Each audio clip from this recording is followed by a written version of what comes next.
Hi అండి. ఇలా మీకు కూడా వేడి వేడి అన్నంలో పప్పుచారు తినాలని ఉందా? నాకైతే తినాలని ఉందండి. అందుకే వేడి వేడి అన్నంలో పప్పుచారు చేసుకొని తిన్నాను. ఈ వీడియో కావాలంటే ముందుగా మన ఛానల్ సబ్స్క్రైబ్ చేసుకోండి ఫ్రెండ్స్. ముందుగా అయితే నేను టీ పెట్టుకొని టీ తాగాక ఫుల్ వీడియో చూపిస్తాను. మా పిల్లలం మేము పొద్దునే బయట కూర్చొని టీ తాగుతున్నాం.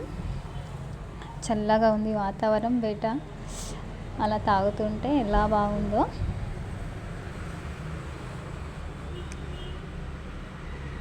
ముందుగా ఇప్పుడు పప్పు, ఒక గ్లాస్ పప్పు తీసుకొని కడిగి పెట్టుకోవాలండి. ముందుగా కడిగి పెట్టుకున్నాక మనం కావాల్సినవి వాటర్ పోసుకొని 2 చిన్న సైజు టమాటాలు, పసుపు, నూనె వేసుకొని ఒక 3 విజిల్స్ వచ్చే వరకు పెట్టుకోవాలండి.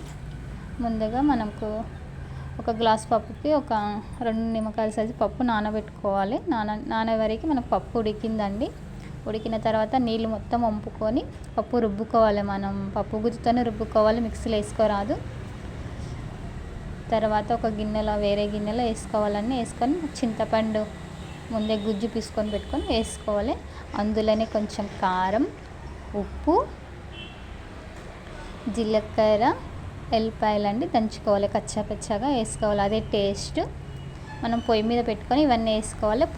పోపుకి ఏమంటే జీలకర్ర, ఆవాలు, కరివేపాకు, ఎండుమిర్చి ఉంటే చాలండి. నాతో ఎండుమిర్చి లేవు కాబట్టి ఇవే వేసుకున్నాను. కొంచెం పసుపు వేసుకున్నాను. పోపులో చిన్న సిమ్లో పెట్టి మరలించుకోవాలి అంతే. వేడి వేడి పప్పుచారు రెడీ అండి.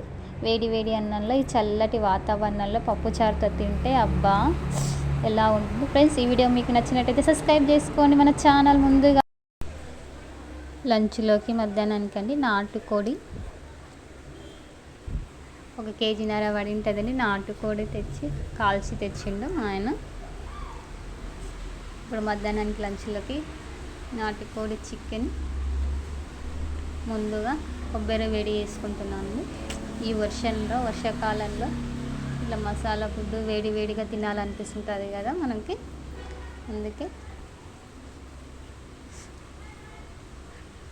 ఎంతమందికి ఇష్టం అండి నాటుకోడి? నాకైతే నాటుకోడి అంటే చాలా ఇష్టం అండి. అందుకే నాటుకోడి మా పిల్లలు అడిగింది కాబట్టి నాటుకోడి. ముందుగా ఉల్లిపాయలు వేసుకున్నాం. నూనె వేడెక్కినాక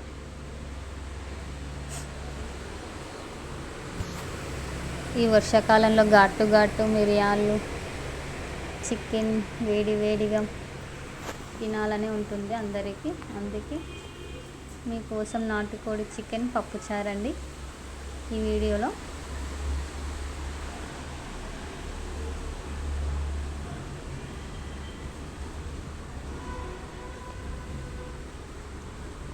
కాంబినేషన్ బాగుంటుందండి. నాటుకోడి పప్పుచారు కాంబినేషన్ ఈ వర్షాకాలంలో ఇలా చేసుకొని తింటే నోరు అబ్బా